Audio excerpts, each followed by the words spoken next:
Everybody, it's Lee with Arbor Now, Texas, and I want to show you guys something that we picked up a while back. Right over here, we've got a water oak, Quercus nigra. Now, we already saw this damage. This damage was caused by machines building these houses. So when they came through, they knock into the trees. Really common that they do this. But we also noticed, you can see these holes right here are from beetles. Now, it's a D-shaped hole.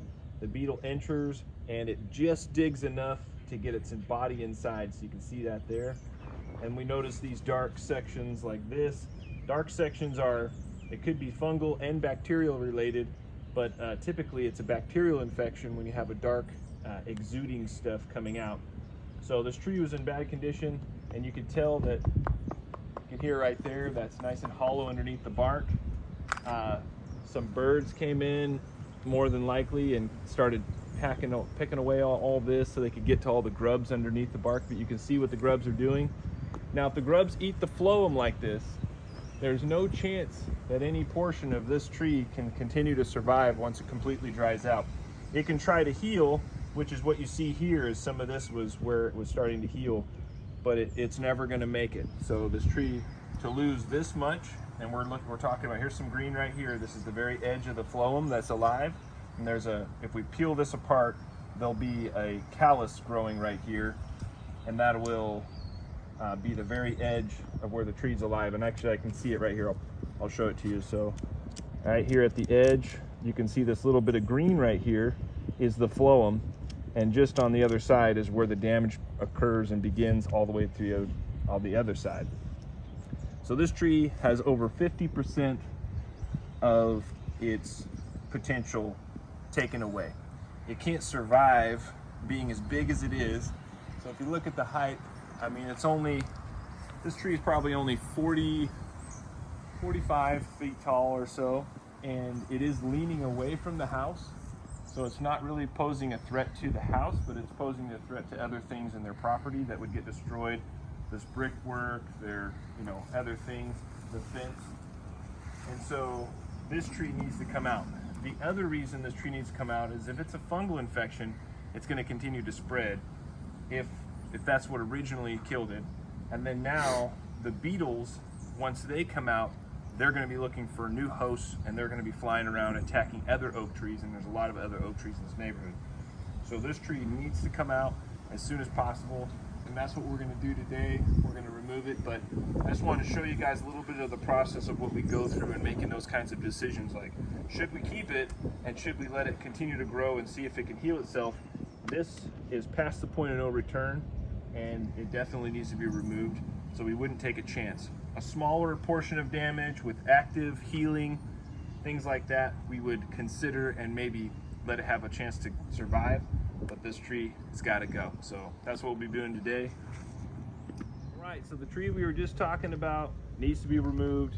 Here it is. We're going to be in the tree today. I want to show you guys something that's a little different than other ways that people do this. So I have a steel cord lanyard right here, and this would be enough to climb up the tree and do the work. But you really want 2 points of connection. And what I like to do is I gotta have my lifeline with me. So if I'm gonna need to bring it with me, why not set it up to where it's a second point of attachment? So here I've got an Ascension device. I've got the Rocca Exotica Unisender. This is set up.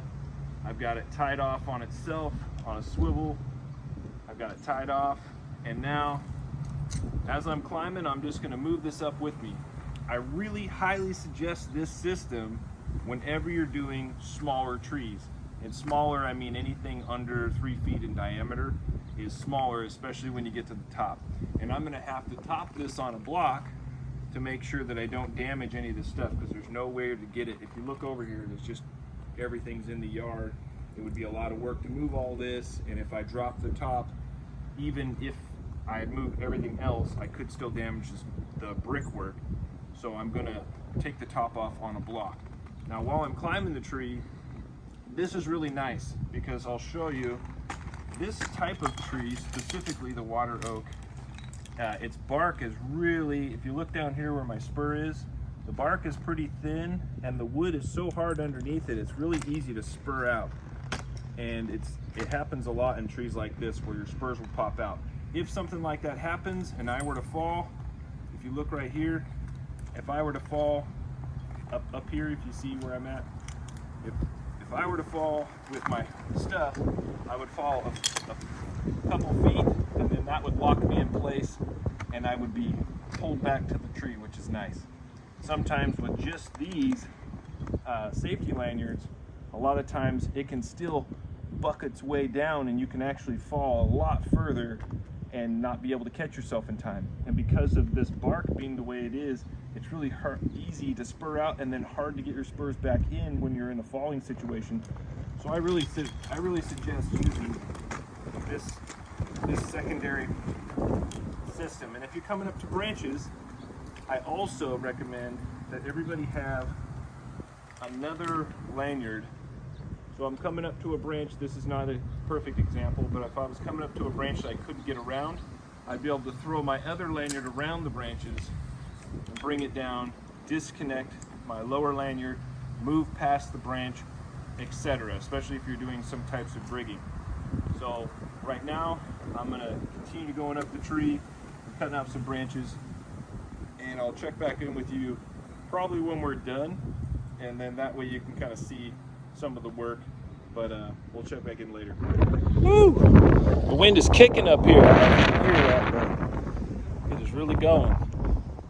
But anyway, so we got to the top, we got that down, and I just wanted to show you some of the stuff I'm doing up here. So as you're climbing, this is going to be kind of loose like this, and then you want to cinch this up. So make sure that before I go to do an operation, I'm going to cinch this up and bring it up in tighter like this. So now if anything happens, and I keep my lifeline up above me so I can keep track of it real good, anything happens and I fall, while I'm cutting, that's the most likely time that something can happen. I can spur out or something can happen. So when I'm making this cut, this next one that I'm going to do, and I'm going to drop it down in the nest I just built, or DeAndre built. Good job, DeAndre. Anyway, this is the time where we're going to have the most likelihood of an issue, is while I have two hands on the saw, I'm more likely that I could fall at this point. So if I do fall, this is going to catch me, and I also have my lanyard. So this is a really good way to do it, especially in small, skinny trees, because the smaller your diameter, the more likely that your spurs are to be moving back and forth and popping out. And another little tip is keep your spurs as even across from each other as possible, and that'll keep you really stable in the tree. If they're off even by a few inches, that's enough that it can make it to where you're real wobbly. So you don't want that. Anyway, so I told you we'd check in as we're coming down the tree, but I'm on my way down now, chunking out. I'm gonna get down to the bottom, see if we can throw something else in there. All right, check in next time. All right, so we've come down the tree, and this is something people might ask is, how do you go about moving the sections as you come down? So I'm down a little further in the tree to make this time when I can show you. But I come down as far as I can reach with my hand, and that gives me 2 firewood lengths. And if you're questioning what a firewood length is while you're in the tree, most chainsaws, most climbing saws are 14 to 16 inches. This one's a 14, so it's just perfect there. I got a little bit long on this one, no big deal. And a lot of guys might say, why don't you just take it down in big sections? It's a lot easier that way, which is true. But in these yards, it's so sandy, once this hits the ground and gets covered in sand, if I come down to cut it up later, I'm going to have a heck of a time. I'm going to be sharpening my saw every other day. I don't want to do that. I like to sharpen my saws once a month if I can get away with it. But anyway, if you want to come around this way, I'll show you what we've done. So this is an oak, a water oak. We talked about it earlier. If you look right over here, we built a little nest of branches, and now I'm going to throw these down onto the nest, and that's going to keep the ground from divoting, which is really nice because our customers don't want their grass all beat up, and it keeps our firewood obviously out of the sand, which is nice too. But in this type of situation, it works really good. But anyway, we're almost done, and that's pretty much it for this one. All right, hey, check us out. Like, share, and subscribe. If you get a chance, put some stuff down in the comments. That'll help us get out there to more people. But we want to talk about some of this stuff. So we train introductory arborists, so introductory climbing arborists.